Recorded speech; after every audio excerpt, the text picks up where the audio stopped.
से निकाल लेंगे मरकुस रचित सुसमाचार और उसी के 15 अध्याय को हम आगे पढ़ेंगे। मरकुस रचित सुसमाचार उसका 15 अध्याय और उसके 33 से 41 पद को। मरकुस रचित सुसमाचार उसका 15 अध्याय और उसके 33 से 41 पद को तो हम सब ने निकाल लिया है। तो हम सब परमेश्वर के वचन के पढ़े जाने के आदर में अपने स्थानों पे खड़े हो जाएंगे। परमेश्वर के वचन के पढ़े जाने के आदर में अपने स्थानों पे खड़े हो जाएंगे और पढ़ेंगे मरकुस रचित सुसमाचार उसका 15 अध्याय 33 से 41 पर। ये परमेश्वर का वचन है और परमेश्वर के वचन इस प्रकार लिखा है। दोपहर होने पर सारे देश में अंधियारा छा गया और तीसरे पहर तक रहा।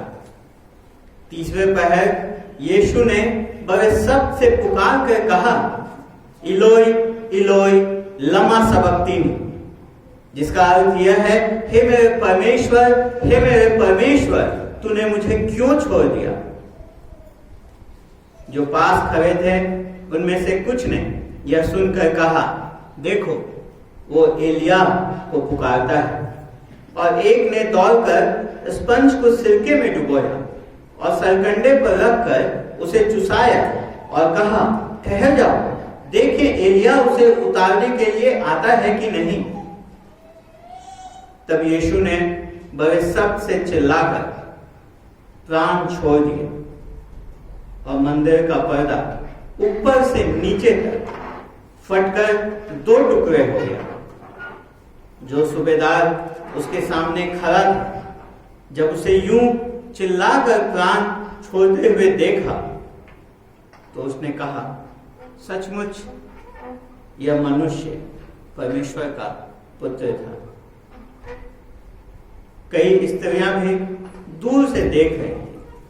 उनमें मरियम मगदलीनी, छोटे याकूब और योसेस की माता मरियम और सलोमी थी।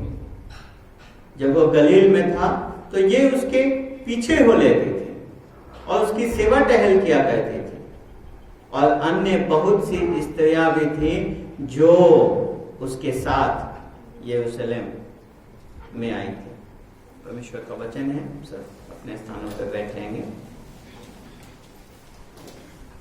पिताजी, हम धन्यवाद देते हैं आपके वचन के लिए, जब खास करके आपके इस आखिरी घड़ी को हम आपके वचन में पढ़ते हैं, इस पर मनन करते हैं। तो जीवन दे कि आप इस वचन की समझ हम सबको दें कि हम इस वचन को समझ सकें। तो जी हमें वो आप कान दें कि हम आपकी आवाज़ को सुन सकें। और तो जी आज जो भी आप हमसे इस वचन के द्वारा कहते हैं, उन परमेश्वर हमें वो हृदय दें कि हम उसका अनुसरण करने वाले हो सकें, उसके पीछे चलने वाले हो सकें, उसे अपने जीवन में लागू करने वाले हो सकें। तो जी आपकी समझ, आपके ज्ञान को हम मानते हैं और प्रार्थना करते हैं कि उन्हें दे कि इस वचन के द्वारा हम आपके पुत्र के समानता में और एक कदम आगे बढ़ने वाले हो सके। यीशु के नाम से आमीन। दर्द से होकर के गुजरना बहुत ही खराब होता है, बहुत ही कठिन होता है। किसी भयानक या दर्दनाक अनुभव से होकर के गुजरना, पर ये दर्दनाक अनुभव और ज्यादा कठिन हो जाता है उस समय में जब हम उसमें एकदम अकेले होकर के गुजरते हैं। जब तक हमारे साथ कुछ लोग उस दर्द में हमारे साथ होते हैं, हमारे पास एक साहस, एक ढांढस होता है, पर अकेले उस दर्द से होकर के गुजरना और भी भयानक हो जाता है। और इसलिए आज इस गुड फ्राइडे पे मैं आप सबका ध्यान एक बार फिर से उस क्रूस की ओर लेकर के जाना चाहता हूं, क्योंकि उस क्रूस पे हमारे उद्धारकर्ता ने बहुत ही प्रकार के दर्द को, भयानक, क्रूर, खतरनाक दर्द को सहा। कांटों से, कीलों से उसके हाथ पांव छेदे गए, कांटों का ताज उसके सर पे रखा गया। भीड़ ने उसका मजाक बनाया, उसको ठट्ठों में उड़ाया, उसका अपमान किया। ये दर्द अपने आप में बड़ा भयानक है, लेकिन एक और दर्द था, इस दर्द से बढ़ करके एक दर्द, जिससे उस दिन हमारा उद्धार करता प्रभु यीशु मसीह होकर के गुजरा था। वो दर्द था अकेले होने का दर्द, नितांत अकेले होने का दर्द। आप खंड में देखते हैं कि प्रभु यीशु मसीह दो अपराधियों के बीच में क्रूस पे टांगा गया, लेकिन फिर भी वो दो अपराधियों के बीच में होने के बावजूद भी उस दिन वो पूर्ण अकेला था, पूर्ण अकेला था। हम और आप सोचते हैं कि हाँ अकेला था क्योंकि उसके चेलों ने, जिससे उसने अपने पूरे सेवकाई में अपने साथ रखा, अपने साथ सिखाया, सब कुछ अपना जीवन उसके साथ बांटा, वो उस आखिरी समय में उसको छोड़ करके चले गए, भाग गए, छोड़ दिया। सबने उसको छोड़ दिया, शायद इसलिए वो अकेला था। लेकिन मैं प्रयोग इस अकेलेपन से भी बढ़ करके एक अकेलापन, अपने साथियों के, अपने चेलों के छोड़ दिए जाने के अकेलेपन से भी बड़ा एक अकेलापन उस दिन उसने अपने जीवन में अनुभव किया।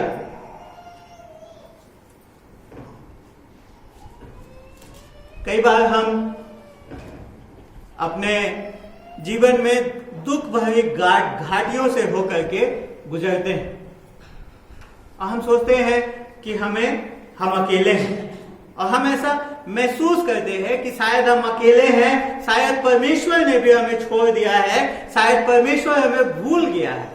शब्दों पे ध्यान दीजिएगा, हम ऐसा महसूस करते हैं कि परमेश्वर ने शायद हमें छोड़ दिया है, परमेश्वर हमें भूल गया है, क्योंकि ऐसा होता नहीं है। क्योंकि परमेश्वर का वायदा है कि मैं तुझे कभी न छोड़ूंगा, कभी न त्यागूंगा। लेकिन उस दिन प्रभु यीशु मसीह पूर्ण रूप से परमेश्वर के द्वारा छोड़ दिया गया था, परमेश्वर के द्वारा भुला दिया गया था, परमेश्वर उसको छोड़ चुका था। जो परमेश्वर के साथ उसकी संगति थी, उस समय में उस क्रूस पे कुछ देर के लिए वो संगति टूट गई थी। यीशु मसीह उस दिन क्रूस पे एकदम अकेला था, एकदम अकेला। और छोड़ दिए जाने का मतलब क्या है? कौन समझ सकता है छोड़ दिए जाने का अर्थ? छोड़ दिए जाने का अर्थ वो सब समझ सकते हैं जो पहले एक संगति में थे। उस पत्नी से पूछिए छोड़ दिए जाने का अर्थ, जिसका पति उसको छोड़ दिया। उस माँ बाप से पूछिए छोड़ दिए जाने का अर्थ, जिसके बच्चों ने उसे छोड़ दिया। या उस बच्चे से पूछिए छोड़ दिए जाने का अर्थ, जिसके माँ बाप ने उसे त्याग दिया। छोड़ दिए जाने का अर्थ ही है कि एक रिश्ता था, एक संगति थी, एक संबंध था, जिसको त्याग दिया गया, जिसको छोड़ दिया गया। और इसीलिए उस क्रूस पे प्रभु यीशु मसीह ने कहा कि हे मेरे परमेश्वर, तूने मुझे क्यों छोड़ दिया? क्या कहना चाहता था वो ऐसा कह करके? इस बात को कह करके क्या समझाना चाहता था वो? क्या कहना चाहता था? क्या आखिर में हुआ उस क्रूस पे, जिसके वजह से प्रभु यीशु मसीह को ये कहना पड़ा कि हे मेरे परमेश्वर, तूने मुझे क्यों छोड़ दिया? और इस एक प्रश्न का उत्तर, इस प्रभु यीशु मसीह के इस प्रश्न का उत्तर हमारे जीवन को परिवर्तित कर सकता है। हाँ, मैं कोई बढ़ा चढ़ा के नहीं बोल रहा हूं, सच में इस प्रश्न का उत्तर हमारे जीवन को परिवर्तित कर सकता है। और यही हम इस खंड से इसी चीज पे हम ध्यान देना चाहते हैं कि हम इस प्रश्न को पूर्णता से कभी समझ ही नहीं सकते कि एक परमेश्वर से कहता है कि हे मेरे परमेश्वर, तूने मुझे क्यों छोड़ दिया? लेकिन हम इस पे मनन कर रहे हैं ताकि हम उसको और समझ सके, उसको और प्रशंसा कर सकें, उसको और जान सकें, उस पे और भरोसा कर सकें। और मरकुस हमें प्रभु यीशु मसीह के इस छोड़ दिए जाने को दो नजरिए से दिखाते हैं। सर्वप्रथम वो दिखाते हैं हमें छोड़ दिया जाना, जिसकी वजह से यीशु को उस दुख से, उस दर्द से गुजरना पड़ा। सर्वप्रथम हम देखते हैं 33 से 37 पद में छोड़ दिए जाने का दर्द, छोड़ दिए जाने का दर्द। कैसे हम समझते हैं कि वहां छोड़ दिया गया और वहां एक दर्द था? हम देखते हैं 33 पद में लिखा है कि दोपहर होने पर सारे देश में अंधियारा छा गया और तीसरे पहर तक रहा अंधकार। अंधकार कुछ अजीब है ना? अंधकार में हम कोई रहना नहीं चाहते हैं। क्यों? क्योंकि अंधकार हमको कमजोर बनाता है, अंधकार हमको ऐसा लगाता है, हमको डराता है, अंधकार हमको कमजोर बनाता है। हम सोचते हैं कि हमारा नियंत्रण नहीं, अब चीजें हमें दिख नहीं रही हैं, इस पे से हम परिस्थितियों से हमारा नियंत्रण खत्म हो चुका है। और मत्ती, मरकुस, लूका सब इस अंधकार के बारे में बात करते हैं। कोई ये हमें नहीं बताते कि उसका अंधकार का कारण क्या था। बहुत लोग इसका फायदा उठा करके कहने लगते हैं कि अंधकार सूर्य ग्रहण की वजह से हुआ। लेकिन अगर हमने 10वीं तक भी विज्ञान को पढ़ा है तो हम जानते हैं कि वो सूर्य ग्रहण नहीं हो सकता था। क्यों? क्योंकि फसह का पर्व था, पूर्णिमा का दिन था और सूर्य ग्रहण पूर्णिमा के समय में नहीं हो सकता है। छोटा मोटा 6th 7th के बच्चे जानते हैं इस बात को, सूर्य ग्रहण नहीं हो सकता। तो क्या था ये अंधकार? क्या था ये अंधकार?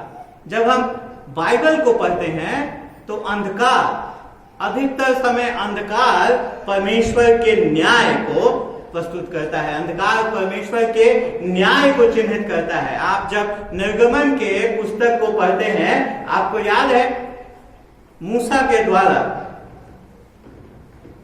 द्वारा परमेश्वर ने जो एक उनके ऊपर विपत्ति लेकर के आई थी, वो क्या थी? 3 दिन का अंधकार। लिखा है 3 दिन ऐसा अंधकार जिसको महसूस किया जा सकता था, जिसको छुआ जा सकता था, वैसा अंधकार वहां पे था। और क्या हुआ था उस अंधकार के बाद? उस अंधकार के ठीक बाद क्या हुआ था? उस अंधकार के ठीक बाद फसह का पहला मेमना कुर्बान हुआ था। उस अंधकार के ठीक बाद फसह का पहला मेमना कुर्बान हुआ था। और इस संबंध को भूलिए नहीं, इस संबंध को छोड़िए नहीं, इस संबंध को यहां देखिए कि कलवरी पे क्या हो रहा है। इस अंधकार के बाद जो फसह का आखिरी मेमना है, जो परमेश्वर का वो मेमना है, जो जगत से उसके पापों को उठा लेकर के जा रहा है, वो मेमना, वो आखिरी मेमना इस फसह, इस अंधकार के बाद कुर्बान हो रहा है। और यही बात परमेश्वर ने इसी बात की भविष्यवाणी बहुत पहले कर दी थी कि ऐसा होगा। आमोस उसके 8 अध्याय 9 से 10 पद को जब हम पढ़ते हैं, वहां पे लिखा हुआ है, परमेश्वर यहोवा की यह वाणी है, उस समय मैं सूर्य को दोपहर के समय अस्त करूंगा और इस देश को दिन दोपहरी अंधियारा कर दूंगा। मैं तुम्हारे पर्वों के उत्सव को दूर करके विलाप कराऊंगा और तुम्हारे सब गीतों को दूर करके विलाप के गीत गवाऊंगा। मैं तुम सब की कड़ी में टाट बंधाऊंगा और तुम सब के सिरों को मुंडाऊंगा। ऐसा विलाप कराऊंगा जैसा इकलौते के लिए होता है, और उसका अंत कठिन दुख के दिन का सा होगा। तो इस अंधकार के बारे में, जो परमेश्वर का इकलौता पुत्र के अंत के बारे में, के समय में जो अंधकार होगा, उस अंधकार के बारे में, इस अंधकार के आने से 800 वर्ष पूर्व परमेश्वर ने भविष्यवाणी करी थी, भविष्यवक्ता आमोस के द्वारा। और जब प्रभु यीशु मसीह, अभी हम लोग दिसंबर के महीने में प्रभु यीशु मसीह के जन्म के बारे में देख रहे थे, जन्म के बारे में सीख रहे थे, वहां भी एक बात हुई थी।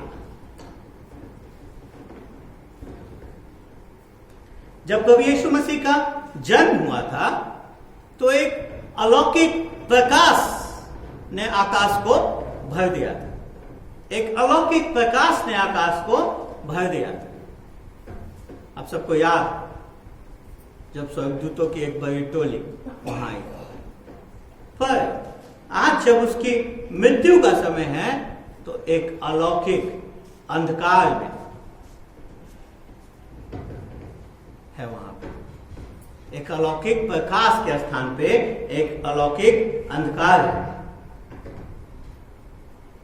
अभी तक जो हम मरकुस रचित सुसमाचार के उन अध्यायों 15 अध्यायों को पढ़ रहे थे, 15 अध्याय से पहले 33 पद से पहले जो पढ़ रहे थे, मरकुस प्रभु यीशु मसीह के शारीरिक दर्द के बारे में बात करते हैं, शारीरिक वेदना के बारे में बात करते हैं, जो प्रभु यीशु मसीह ने मनुष्य के हाथों महसूस किया, मनुष्य के हाथों उस दर्द को सहा। लेकिन अब जो बात कर रहे हैं वो बात कर रहे हैं सिर्फ उस भयानक शारीरिक दर्द के बारे में नहीं, उस क्रूर शारीरिक दर्द के बारे में नहीं, लेकिन जो प्रभु यीशु मसीह ने आत्मिक दुख सहा उस क्रूस पे, वो उस शारीरिक दुख से, उस शारीरिक दर्द से कहीं बढ़कर के हम और आप कहेंगे कि क्या मतलब है इस आत्मिक दुख को कहने का। जब हम आत्मिक दुख के बारे में बात करें तो उस दर्द के बारे में बात कर रहे हैं, उस दुख के बारे में बात कर रहे हैं जो मानवीय आंखें नहीं देख सकती हैं, जो मानवीय आंखें नहीं देख सकती हैं। वो अनुभव जो परमेश्वर का न्याय का अनुभव है पाप को लेकर के, पाप के प्रति जो परमेश्वर के न्याय का अनुभव है, जिसको हम अपनी आंखों से नहीं देख सकते, वो दुख। अब प्रश्न उठ सकता है, क्या रे, तो प्रभु यीशु मसीह तो पाप रहित था, उसमें तो कोई पाप नहीं था, उसमें तो अंश मात्र पाप नहीं था, तो फिर कैसे उसने परमेश्वर के न्याय को, दुख को और दर्द को सह लिया। हाँ, उसमें कोई पाप नहीं था, लेकिन उसने उस क्रूस पर अपने पापों का न्याय नहीं चुकाया, अपने पापों का दंड नहीं चुकाया, वरन उसने उस क्रूस पर मेरे, आपके, हम सब के पापों का दाम चुकाया, हम सब के पापों का दंड भोगा। इसीलिए बाइबल बार बार कहती है, पहला कोरिन्थियों 15 अध्याय 3 पद में वो कहता है कि मसीह हमारे पापों के लिए मारा गया। यशायाह 53 अध्याय 6 पद कहता है कि परमेश्वर ने उसके ऊपर हम सब के अपराधों को डाल दिया, हम सब के अपराधों को डाल दिया। और यही पाप की मजदूरी क्या है? मृत्यु। और यही इस 3 घंटे के अंधकार में प्रभु यीशु मसीह के साथ यही हो रहा है। उसने उस आत्मिक मृत्यु को सह लिया जो हमारे स्थान पे, हम पापियों के स्थान पे उसने उस आत्मिक मृत्यु को, उस आत्मिक अलगाव को सहा। पूरे विश्व के, पूरे संसार के पाप उसके ऊपर डाले गए। आप लोग देखते कहीं जो सीवर सिस्टम, कभी आप लोगों ने किसी शहर का देखा है, जो गंदगी नाली होती है जो हमारे घरों से निकलते रहती है और सब एक जगह इकट्ठे होकर के किसी नदी में या कहीं पे भी उसको डाल दिया जाता है। उसी प्रकार से हम देखते हैं कि सारे सृष्टि के पाप उस समय में प्रभु यीशु मसीह पे उंडेले। इसीलिए प्रभु यीशु मसीह क्रूस पर उस 3 घंटे उस अंधकार में टंगा रहा। सुबह 9 बजे से टंगा है, पर उस 3 घंटा अंधकार में वो वहां पे टंगा रहा। उसने एक शब्द नहीं कहा, एक शब्द नहीं कहा। और फिर उस 3 घंटे के अंधकार के बाद जब प्रभु यीशु मसीह की उस अनंत दुख को सहने के बाद प्रभु यीशु मसीह अपने चुप्पी को तोड़ता है, अपने मौन को तोड़ता है। और 34वां पद कहता है तीसरे पहर यीशु ने बड़े शब्द से पुकार कर कहा, बड़े शब्द से पुकार कर कहा, एलोई एलोई लमा सबक्तिनी, जिसका अर्थ है, हे मेरे परमेश्वर, हे मेरे परमेश्वर, तूने मुझे क्यों छोड़ दिया, तूने मुझे क्यों छोड़ दिया। ये हम उसके दर्द के, जो दर्द से होकर के गुजर रहा है, उसके यहाँ पे उसको प्रमाणित करते हुए देखते हैं। सर्वप्रथम क्योंकि वहां एक अंधकार था, दूसरा उसकी चिल्लाहट कि हे मेरे परमेश्वर, हे मेरे परमेश्वर, तूने मुझे क्यों छोड़ दिया। हम जानते हैं कि प्रभु यीशु मसीह ने क्रूस से एक नहीं, दो नहीं, 7 वाणियां कही थी, जो एक सुसमाचार में हमको नहीं मिलता है, लेकिन जब चारों सुसमाचारों को हम एक साथ एकत्रित करते हैं तो वो 7 वाणियां मिलती है। मरकुस उन 7 वाणियों में से सिर्फ एक ही वाणी हमारे सामने रखते हैं कि हे मेरे परमेश्वर, हे मेरे परमेश्वर, तूने मुझे क्यों छोड़ दिया। यही एक वाणी हमारे साथ रखते हैं, क्योंकि ये अपने आप में सबसे दुखद, सबसे बड़ी त्रासदी को जो प्रभु यीशु मसीह वहां से होकर के गुजर रहा है उसको बयां करता है। आप देखिए कि प्रभु यीशु मसीह यहाँ पे हे मेरे पिता नहीं कहता है, ये पहली बार है और आखिरी बार है जब प्रभु यीशु मसीह पिता को परमेश्वर कहकर के संबोधित कर रहा है। पहली वाणी में वो कहता है क्रूस से टंगा हुआ कि हे मेरे पिता, इन्हें क्षमा कर, ये नहीं जानते ये क्या कर रहे हैं। 7वीं वाणी में, आखिरी वाणी में वो कहता है हे मेरे पिता, मैं अपनी आत्मा तुझे सौंपता हूं। लेकिन इस समय में वो पिता को परमेश्वर कहकर के संबोधित करता है, कहता है हे मेरे परमेश्वर, हे मेरे परमेश्वर, तूने मुझे क्यों छोड़ दिया। हम सोचते हैं कि क्यों प्रभु यीशु मसीह ने क्यों इस बात को कहा, और हमारा ध्यान जैसे ही हम सुनते हैं हे मेरे परमेश्वर, हे मेरे परमेश्वर, तूने मुझे क्यों छोड़ दिया, हमारा ध्यान बाइबल के एक और खंड पे चला जाता है, जो प्रभु यीशु मसीह के इस क्रूसीकरण के पूरी कहानी को बहुत पहले से बयां करता है। भजन 22, राजा दाऊद जो भजन 22 लिखता है, उसका पहला पद है हे मेरे परमेश्वर, हे मेरे परमेश्वर, तूने मुझे क्यों छोड़ दिया। राजा दाऊद अपने दुख में, अपने परेशानी के समय में उस बात को लिखते हैं, और वो लिखते हैं कि हे मेरे परमेश्वर, हे मेरे परमेश्वर, तूने मुझे क्यों छोड़ दिया। लेकिन हम जानते हैं प्रभु यीशु मसीह कहते हैं, और भजन 22 जो है वो पूरा मसीहा का भजन है, उसके क्रूस पे चढ़ाए जाने वाली पूर्ण विवरण को वहां पे बताया जाता है। जैसे ही आप भजन 22 पलटेंगे, आप पाएंगे कि पहला 2 पद परमेश्वर के द्वारा छोड़ दिए जाने का, चुप्पी का के बखान करता है। फिर तीसरा पद बताता है परमेश्वर के पवित्रता के बारे में। आखिर में ये चुप्पी क्यों है, क्योंकि परमेश्वर पवित्र है, इसीलिए वो इस समय में शांत है। और फिर आगे हम देखते हैं 6 से 8 पद और 12-13 पद जो मसीहा का तिरस्कार है भजन 22 का, उसके बारे में बताता है। आप उस भजन को जाने के बाद पढ़ सकते हैं, आप मिलान कर सकते हैं, और 14 से 18 पद जब आप पढ़ेंगे तो जो क्रूस का कष्ट है, क्रूस का जो दर्द है, वो वहां पे विवरण किया गया है। उस क्रूस पे से प्रभु यीशु मसीह अपने आप को भजन 22 के साथ जोड़ते हैं। वो अपने आप को भजन 22 के साथ जोड़ते हैं। वो अब कहते हैं कि वही भजन 22 की परिपूर्णता है। क्यों? क्योंकि उस समय में वो अपने आप को पूर्ण अलगाव उन्होंने महसूस किया, क्योंकि इस समय से पहले तक प्रभु यीशु मसीह ने अपने जीवन में सिर्फ एक चीज का अनुभव नहीं किया था, और वो चीज क्या थी? पाप का परिणाम। पाप का परिणाम, क्योंकि वो पाप रहित था, क्योंकि वो दोष रहित था, इसलिए उसने सब चीज का अनुभव किया था, उसने पाप के परिणाम का अनुभव नहीं किया था। और पाप क्या करता है? पाप का परिणाम क्या है? कि वो हमें परमेश्वर से अलग कर देता है, वो हमें परमेश्वर से दूर कर देता है, वो हमारे और परमेश्वर के बीच में एक बाधा उत्पन्न कर देता है, एक ऐसा दीवार खड़ा कर देता है जिसको तोड़ा नहीं जा सकता है।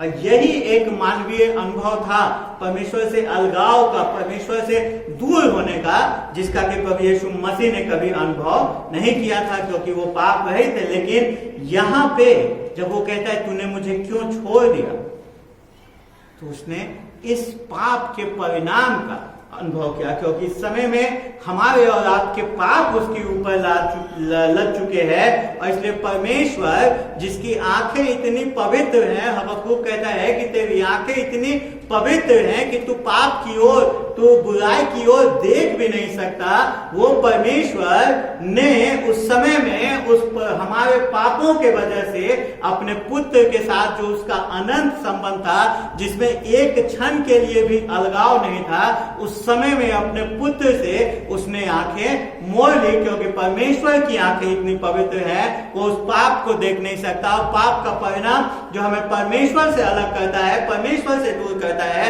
वो उस परिणाम को इस समय में प्रभु यीशु मसीह ने भुगता। उसने मेरे और आपके खातिर पाप के उस परिणाम को अनुभव किया। उसने नरक के उस आग से होकर के गुजरा जहां के लिए हम बनाए गए थे, जहां हम जा रहे थे, जिसके योग्य हम हैं, जिसके हकदार हम हैं, उसको उसने सह लिया। उसने उस दर्द को, उस वेदना को सह लिया। और इसीलिए वो पुकारता है कि क्यों छोड़ दिया, हे मेरे परमेश्वर, तूने मुझे क्यों छोड़ दिया। हम सोचते हैं कि परमेश्वर से हम प्रश्न नहीं कर सकते। यहाँ हमारे प्रभु यीशु मसीह परमेश्वर से प्रश्न करे, क्यों छोड़ दिया। क्योंकि इसका प्रश्न में ऐसा नहीं है कि वो परमेश्वर पे अविश्वास कर रहे हो कि परमेश्वर नहीं है या परमेश्वर कुछ है ही नहीं, लेकिन वो ये प्रश्न अपने आप में उसके विश्वास की पुकार है। जब भी वो कहता है कि हे मेरे परमेश्वर, तूने मुझे क्यों छोड़ दिया, ये अपने आप में इस बात को प्रमाणित करता है कि एक परमेश्वर है जो मुझे सुन रहा है,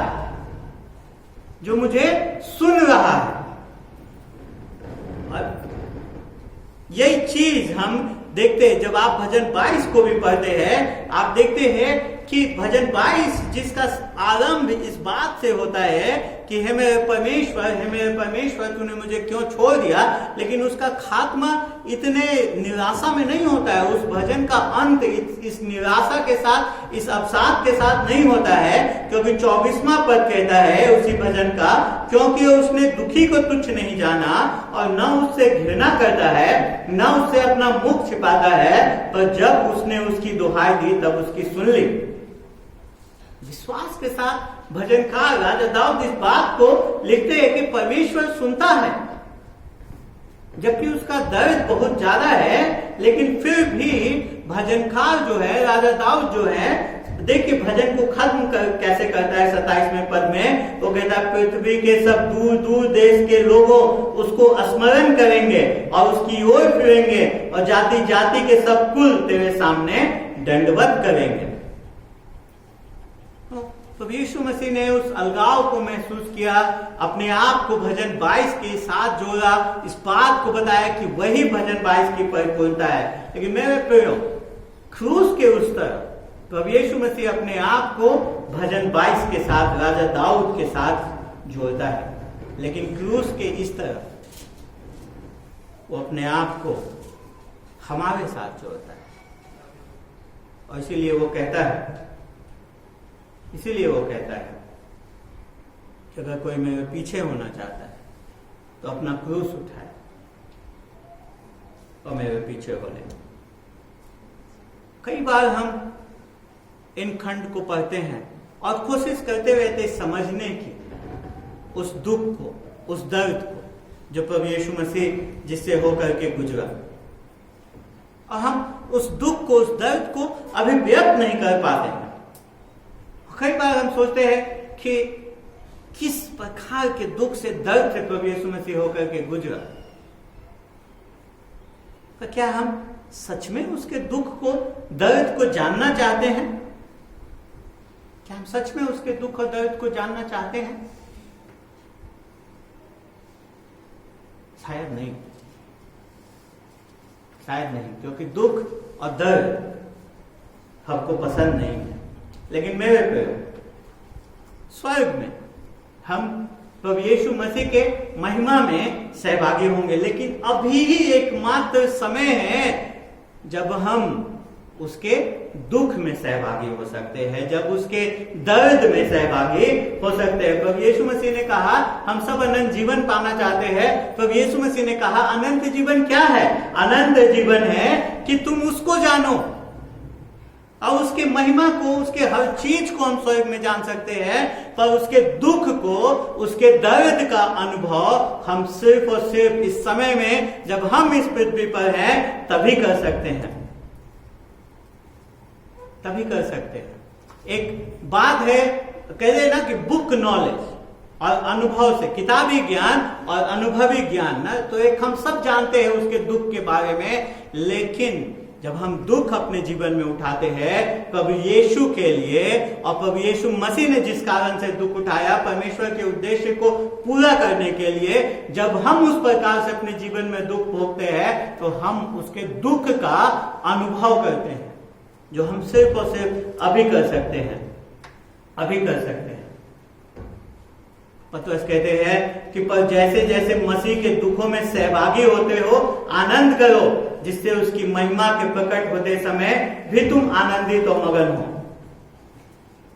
मतलब मसीह के खातिर और मसीह ने जिस कारण अपने आप को परमेश्वर के योजनाओं के अधीन करने के कारण जो दुख उठाया, इस कारण हमें भी उस प्रकार से दुख उठाने की सामर्थ्य। पौलुस इसके बारे में बात करते हैं फिलिपियों में, वो कहते हैं ताकि मैं उसको और उसके मृत्युंजय की सामर्थ्य को, उसके साथ दुखों में सहभागी होने के मर्म को जानूं और उसकी मृत्यु की समानता को प्राप्त करूं, कि मैं किसी भी रीति से मरे हुए में से जी उठने के पद तक पहुंचो। लेकिन हम इस मृत्यु के, इस दुख को, इस दर्द को जो प्रभु यीशु मसीह होकर के गुजर रहा है, उसको सिर्फ और सिर्फ अभी अनुभव कर सकते हैं, अभी अनुभव कर सकते हैं, क्योंकि स्वर्ग में हम उसके महिमा में सहभागी होंगे, उसके दुख में सहभागी वहां पे नहीं होंगे। अगर हम पूर्ण रूप से प्रभु यीशु मसीह को जानना चाहते हैं तो आवश्यक है इस समय में कि हम अपना क्रूस उठाएं, हम उसके दुख में सहभागी होए। हम देखते हैं कि प्रभु यीशु वहां पे एक अंधकार था, एक चिल्लाहट थी, और उसके बाद एक गलतफहमी था। 35 से 36 पद में हम देखते हैं एक गलतफहमी था। जब प्रभु यीशु मसीह पुकारता है एलोई एलोई लमा सबक्तनी, तो कुछ लोग शायद एलोई एलोई को एलिया से कंफ्यूज हो जाते, गलत समझ लेते। वो कहते हैं कि देखो ये एलिया को पुकारता है, कि एलिया इसको बचाने के लिए आएगा कि नहीं, है ना। वो कहते हैं कि ये एलिया को पुकार रहा है। लोगों ने सुना कि उसने क्या कहा, इसीलिए मरकुस हमें बताते हैं कि प्रभु यीशु मसीह ने किस भाषा में कहा, अरामिक में, जो समय की भाषा थी, जो वो समझते थे, जो वो जानते थे। उन्होंने उसको, वहां की भीड़ ने उसको गलत समझा। उसने सोचा कि एलिया को पुकारता है, इसीलिए 36वें पद में कहते हैं एक ने दौड़कर इस पंच को सिरके में डुबोया और सरकंडे पर रखकर उसे चुसाया और कहा ठहर जाओ, देखो एलिया उसे उतारने के लिए आता है कि नहीं। और जब हम यूहन्ना रचित सुसमाचार पढ़ते हैं तो हम जानते हैं कि इससे पहले कि उसको सरकंडे से वो रस चुसाया गया, प्रभु यीशु मसीह ने कहा कि मैं प्यासा हूं, और फिर उसने उसको चूसा। मैं यूहन्ना 19 अध्याय में आप इस चीज को पाते हैं, क्योंकि वो उस नरक के आग से, उस दर्द से होकर के गुजरा है जहां से हमें गुजरना था, उसके प्यास को हम समझ सकते हैं। और फिर हम देखते हैं कि लोगों ने उसे अकेला छोड़ दिया, उसके बाद वो छोड़ करके उसको चले गए, यह कहते हुए कि आता है कि नहीं। और वो क्रूस पे लटका रहा, अकेला, छोड़ा हुआ, सब कुछ, सबसे अकेला। और इसीलिए 37वें पद में फिर हम देखते हैं कि तब यीशु ने बड़े शब्द से चिल्लाकर प्राण छोड़ दिए, बड़े शब्द से चिल्लाकर प्राण छोड़ दिए। तो अंधकार, चिल्लाहट, गलतफहमी के बाद उस दर्द का गवाही क्या है, उसकी एक अनोखी मृत्यु होती है, एक अनोखी मृत्यु। वो एक चिल्लाहट के साथ अपने प्राण को छोड़ देता है। क्रूस पे एक ही दिन में कई बार लोग नहीं मरते थे, कई दिन उस क्रूस पे टंगे रहते थे, जब तक कि वो एकदम से सांस लेने में उनको तकलीफ ना होने लगे।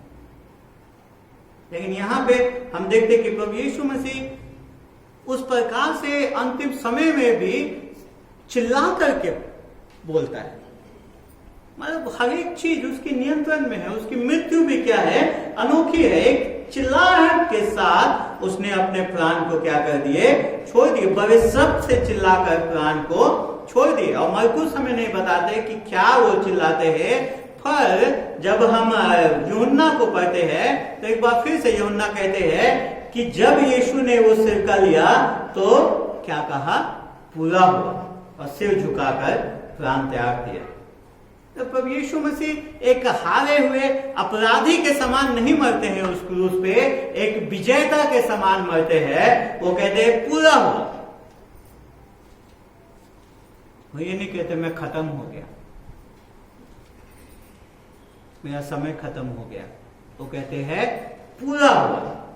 क्या पूरा हुआ, क्या पूरा हुआ? पिता ने जो कार्य सौंपा है उसको उस क्रूस पे, वो कार्य पूरा हुआ।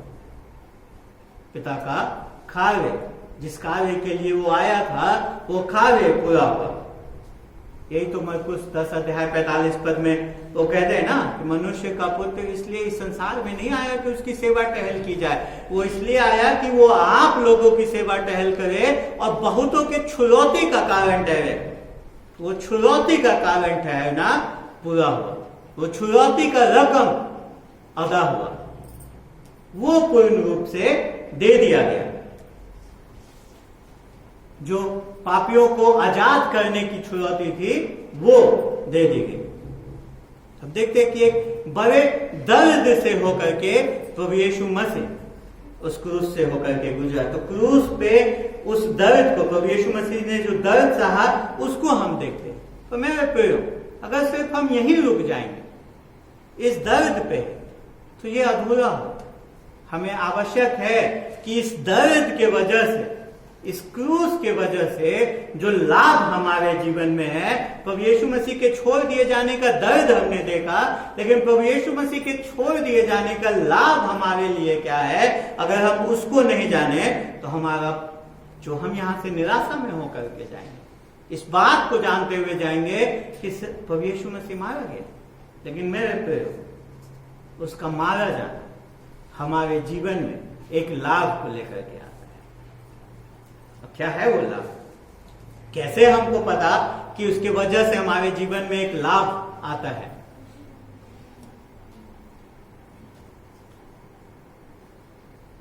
कैसे हमें पता कि उसके जीवन में, हमारे जीवन में उसके वजह से एक लाभ आता है?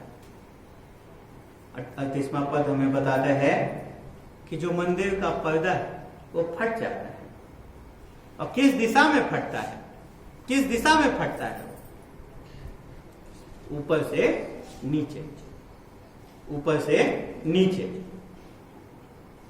जो इस बात को बताता है कि जो ऊपर है, जो राज्य कर रहा है, उसने उस पर्दे को फाड़ा है।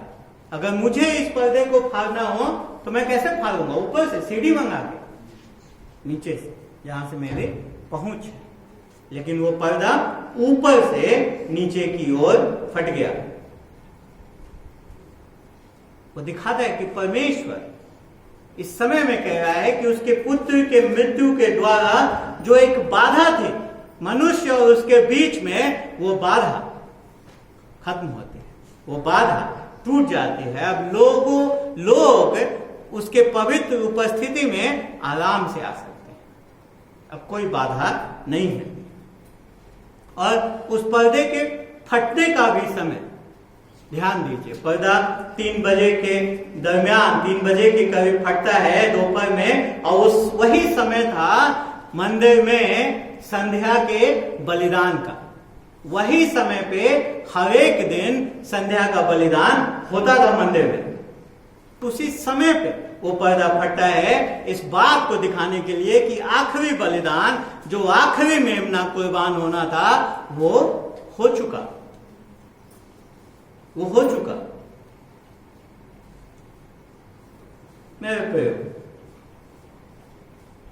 वो पर्दा का फटना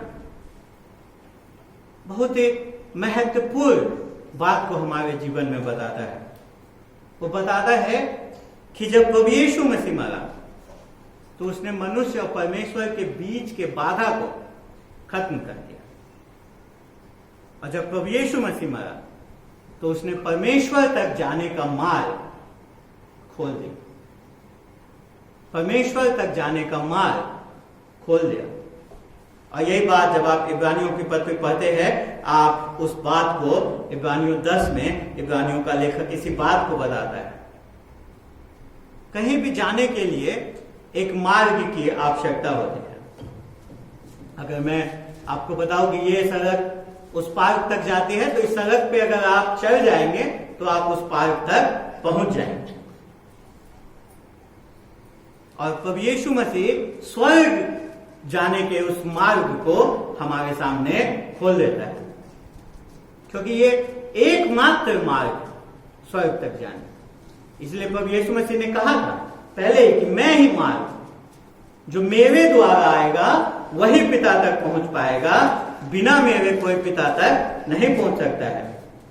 पर दुख की बात क्या है कि लोग इस बात को जानते हैं कि एक मार्ग उपलब्ध है स्वर्ग तक जाने का, पिता तक पहुंचने का एकमात्र मार्ग हमारे सामने है, लेकिन फिर भी उस मार्ग पे जाने से कतराते हैं और अपने मार्ग को बनाने का प्रयास करते रहते हैं कि वो अपने ही मार्ग से हम पहुंचेंगे।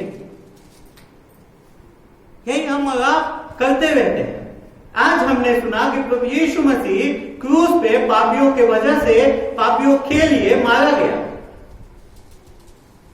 लेकिन हम अपने आप को वो असहाय और निराश पापी मानने को स्वीकार नहीं करते। हम अपने आप को भ्रमित करते हैं ये सोचते हुए कि हम अच्छे हैं, हम अच्छे हैं, और परमेश्वर हमको हमारे अच्छाई की वजह से ग्रहण करेगा, वो हमें स्वर्ग में जाने देगा क्योंकि हम अच्छे हैं। जो मैंने उसके लिए किया है, जो मैंने अच्छा काम उसके लिए किया है, उसकी वजह से वो मुझे स्वर्ग में जाने देगा। मेरा परमेश्वर तो प्रेमी परमेश्वर है, वो कभी भी किसी भी अच्छे व्यक्ति को नरक में नहीं भेजेगा, वो सबको स्वर्ग में आने देगा। अगर ऐसी बात, अगर लोग अपने अच्छाई की वजह से स्वर्ग में पहुंच सकते हैं, तो बताइए क्यों क्रूस पे प्रभु यीशु मसीह मरा? क्यों आवश्यकता थी प्रभु यीशु मसीह को उस क्रूस पे जाने की? क्यों आवश्यकता थी प्रभु यीशु मसीह को उस क्रूस पे टंगे रहने की? क्यों आवश्यकता थी प्रभु यीशु मसीह को उस क्रूस के दुख, उस क्रूस के दर्द, उस क्रूस के वेदना को सहने की क्या आवश्यकता थी? अगर परमेश्वर हमारे कार्यों के वजह से, हमारे अच्छे कर्मों के वजह से अगर हमें ग्रहण कर लेता है, तो फिर क्रूस का, इस वेदना का, इस कलवरी का क्या प्रयोग, क्या इसका उपयोग? मेरे प्रियो, अगर प्रभु यीशु मसीह के अलावा, अगर प्रभु यीशु मसीह के क्रूस के अलावा भी कोई मार्ग है स्वर्ग तक जाने का, तो इसका मतलब है कि प्रभु यीशु मसीह मूर्ख है, कि वो कुछ नहीं के लिए मरा, बिना किसी फायदे के, बिना किसी कार्य के, बिना किसी उद्देश्य के उसने इसने दर्द, दुख और दर्द को सह लिया। जब हम कहते हैं कि हमको परमेश्वर बिना प्रभु यीशु मसीह के ग्रहण कर लेगा, तो शायद हम कहते हैं कि यीशु मसीह आपको क्रूस पे जाने की आवश्यकता नहीं थी। हो सकता है कि आप दूसरों के लिए गए हो, मेरे लिए तो एकदम नहीं आवश्यकता थी, मैं तो अच्छा व्यक्ति हूं। आपने शायद मेरा गलत आकलन कर लिया, मैं अच्छा व्यक्ति हूं, मैं अच्छे काम करता हूं, परमेश्वर तो ऐसे भी मुझे ग्रहण करने वाला है, मुझे क्रूस की कोई आवश्यकता नहीं है, मुझे इस क्रूस की मार्ग की आवश्यकता नहीं, मैं अपने आप में ठीक हूं। यही हम उस समय में उसको कह रहे होते हैं। अब आप कहेंगे कि नहीं, मैं कभी प्रभु यीशु मसीह को मूर्ख नहीं कहूंगा, लेकिन अपने कार्यों से हम यही दिखाते हैं। अगर हम अपने आप को पापी होना स्वीकार नहीं करते, अगर हम इस बात को स्वीकार नहीं करते कि हमें मसीह की आवश्यकता है, हमें उसके क्रूस की आवश्यकता है, तो हम यही कह रहे हैं कि बिना आवश्यकता के, बिना किसी जरूरत के प्रभु यीशु मसीह क्रूस पे चला गया, तो ये तो मूर्खता ही है ना। क्या है ये? मेरे प्रियो, हमें ध्यान देना है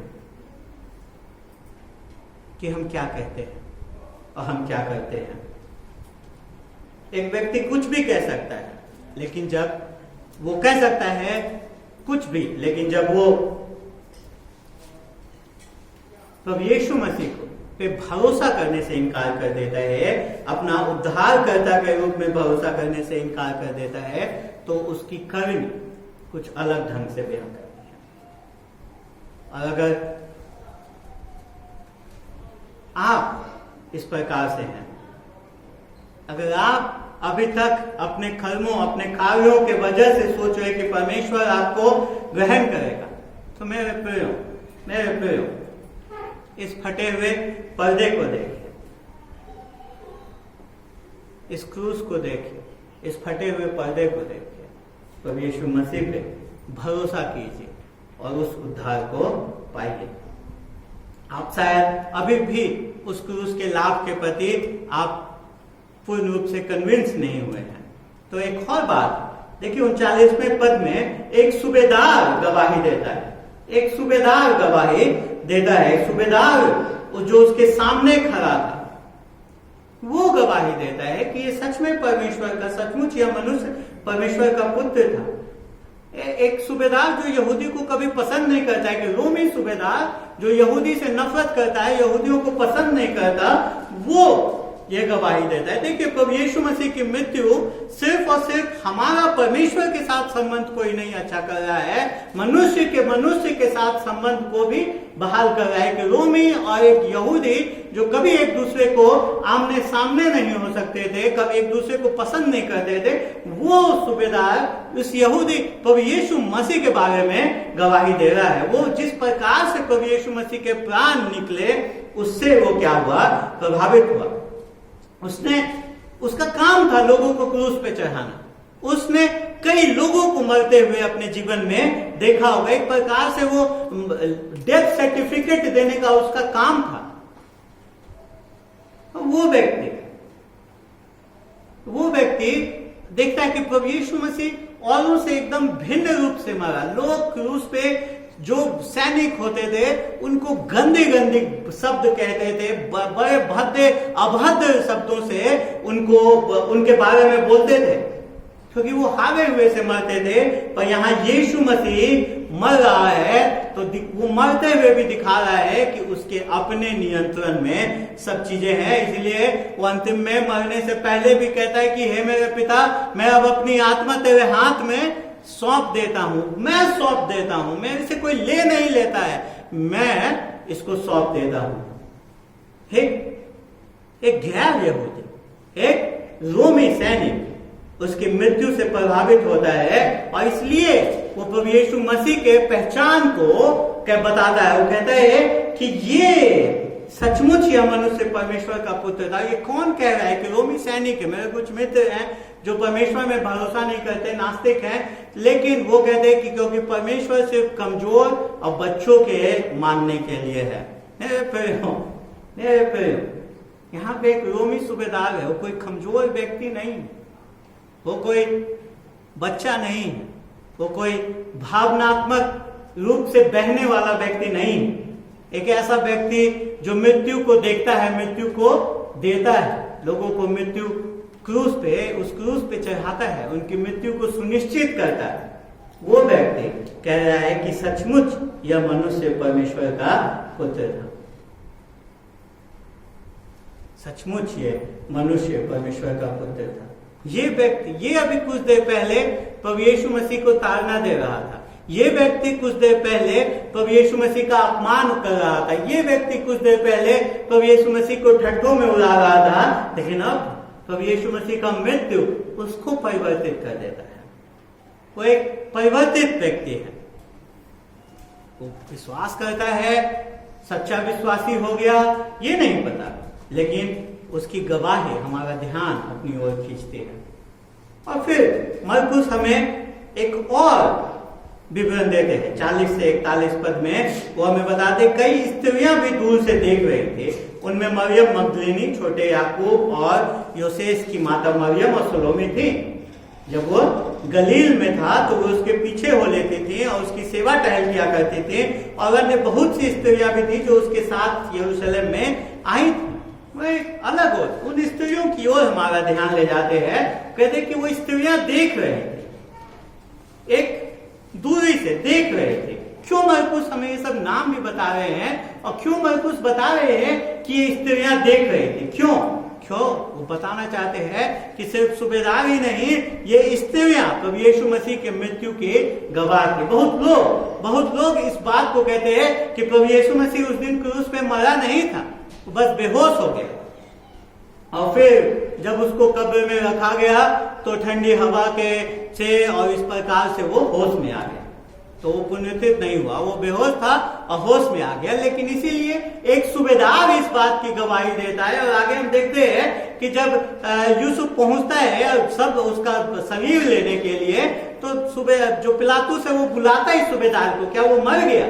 और सूबेदार गारंटी देता है, उसका काम था डेथ सर्टिफिकेट प्रोवाइड करना। इस सूबेदार ने प्रभु यीशु मसीह के मृत्यु को प्रमाणित किया है। और उसके अलावा सिर्फ एक व्यक्ति सूबेदार ही नहीं है, ये स्त्रियां हैं जो दूर से देख रही थी प्रभु यीशु मसीह के मृत्यु को, उन्होंने प्रमाणित किया। उनके आंखों के सामने प्रभु यीशु मसीह ने अपने प्राण त्यागे। और ये एक और थ्योरी है, एक और बात है जो लोग कहते हैं कि प्रभु यीशु मसीह उस दिन बदल दिया गया था, क्रूस पे प्रभु यीशु मसीह नहीं कोई और व्यक्ति को किसी पकड़ के लोगों ने चढ़ा दिया था। वो भी इस बात को प्रमाणित करता है। ये स्त्रियां कहते हैं कि ये स्त्रियां गलील से उसके साथ से थी, वो गलील से उसके पीछे थी, गलील से 3 साल 3.5 साल से उसको जान रही है, उसके साथ यरूशलेम में आई है। उन्होंने देखा कि ये बदला नहीं गया, ये वही है जिसके साथ साथ हम थे, वही है। और वही क्या हो गया है?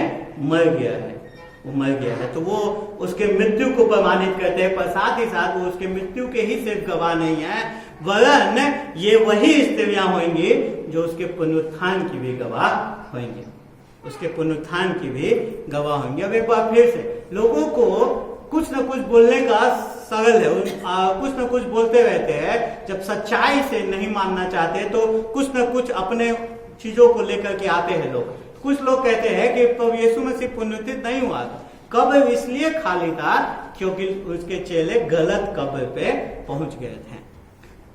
सच में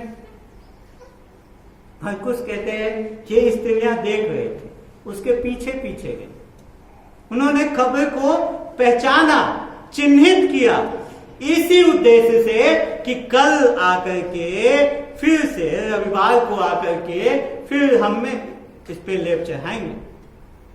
तो गलत कब्र पे नहीं पहुंचे यीशु मसीह के चेले।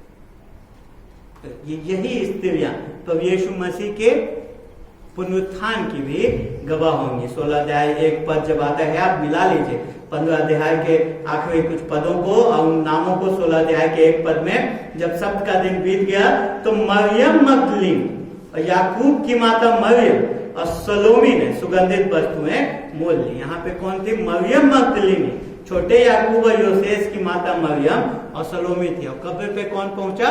मरियम मगदलीनी, याकूब की माता मरियम और सलोमी, यही 3 स्त्री, और इनके साथ और स्त्री, सिर्फ 3 ही नहीं बल्कि इनके साथ और स्त्रियां वहां पहुंचती है। तो हम देख रहे हैं कि प्रभु यीशु मसीह उस क्रूस पे एक दर्द से होकर के गुजरा, क्योंकि उसके उस दर्द में हमारा लाभ था। उसके छोड़ दिए जाने का दर्द, हमने उसके छोड़ दिए जाने के दर्द को जाना, और साथ ही साथ उसके छोड़ दिए जाने का लाभ हमारे जीवन में क्या है, हमने उसको भी जाना। तो अब हमें क्या करना है?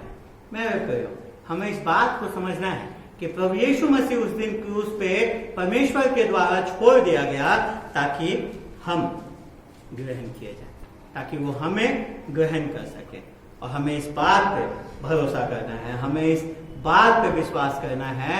पर इसके साथ ही साथ अगर हम इस पे भरोसा कर चुके हैं, प्रभु यीशु मसीह के क्रूस पे भरोसा करते हैं, तो हमें अवश्य ही है कि जिसके वजह से प्रभु यीशु मसीह क्रूस पे उस दर्द को सहा, हम उस पाप से नफरत करें, हम उस पाप से नफरत करें। चार्ल्स स्पर्जन कहते हैं कि अगर मेरा कोई एक बहुत प्रिय भाई होता जिसकी हत्या हो जाती, जिसकी हत्या कर दी जाती, और जिस चाकू से उसकी हत्या हो, अगर उस चाकू को मैं बड़े हिफाजत से संजो के रखूं, और जिस व्यक्ति ने वो चाकू उसके पेट में घोंपा, अगर मैं उससे प्रत्येक दिन मिलूं, प्रत्येक समय उसके संग साथ रहूं, तो क्या बताता है? वो बताता है कि उस अपराध में मेरा भी हाथ है, उस भाई के मारे जाने में मेरा भी हाथ है। मेरे प्रियो, पाप प्रभु यीशु मसीह के हत्या का कारण है। क्या हम और आप उस पाप से मित्रता करेंगे? क्या हम और आप उस पाप को अपने जीवन में बर्दाश्त करेंगे? इस पाप की वजह से हमारे उद्धारकर्ता प्रभु यीशु मसीह उस दर्द, उस वेदना से होकर के गुजरे। क्या आप इस पाप को अपने जीवन में बर्दाश्त करेंगे? क्या कुछ मनोरंजन के नाम पे या अन्य बातों के नाम पे, जीवन के नाम पे, क्या हम उन पापों को अपने जीवन में रहने देंगे? क्या उन पापों को हम बर्दाश्त करेंगे जिसके वजह से हमारे उद्धारकर्ता ने इस दुख को, इस दर्द को सहा, जिसकी वजह से उसे उस क्रूस पे जाना पड़ा? आइए हम उस पाप से नफरत करें और उस पाप से छुटकारा पाए। हमें कहो, एक बार फिर हम अपने सामर्थ्य से अपने पापों पे जय नहीं पा सकते, हम अपने सामर्थ्य से उनसे छुटकारा नहीं पा सकते। एक बार फिर हमें आवश्यकता है कि हम प्रभु यीशु मसीह के क्रूस के पास आए, क्योंकि उसी में सामर्थ्य है हमारे पापों पे जय पाने की। तो आइए उसके सामर्थ्य, प्रभु यीशु मसीह के क्रूस के और उसके आत्मा के सामर्थ्य, परमेश्वर के आत्मा के सामर्थ्य, हम अपने जीवन से पाप को दूर करें। परमेश्वर हम सबको आशीष दे। आइए हम प्रार्थना। पिताजी, हम धन्यवाद देते हैं आपको, आपके इस वचन के लिए जो हमें विस्तार से प्रभु जी आपके बारे में बताता है, और प्रभु जी हमें हमारे सच से रूबरू कराता है। प्रभु जी हम आपसे प्रार्थना करते हैं कि उन्होंने परमेश्वर हम सब कहीं न कहीं अपने कार्यों से इस बात को दर्शा देते हैं कि हमें शायद क्रूस की आवश्यकता नहीं, हम अपने आप में ठीक हैं, हम अपने जीवन पे अपना नियंत्रण रखना चाहते हैं। परमेश्वर होने कि आज जो हमने इस क्रूस की कथा को इस प्रकार से पढ़ा है, इस प्रकार से जाना है, हम दे कि ये बात हमारे जीवन को परिभाषित करने वाली हो सके। तो जी हम इसमें प्रत्येक क्षण भरोसा करने वाले हो सके, और तो साथ ही साथ उस पाप से नफरत कर सके। तो जी आप अपनी आत्मा का सामर्थ्य और हमें अपने पुत्र के समानता में आगे बढ़ाएं, ताकि प्रभु जी हम अपने जीवन के इन पापों पर छुटकारा पा सके, उन पे प्रबल हो सके, और आपके पुत्र की समानता में आगे बढ़ सके। सारी बातों को आपके हाथ में सौंप दें। धन्यवाद के साथ प्रार्थना अपने उद्धारकर्ता, मुक्तिदाता प्रभु यीशु मसीह के नाम से मांग लेते हैं।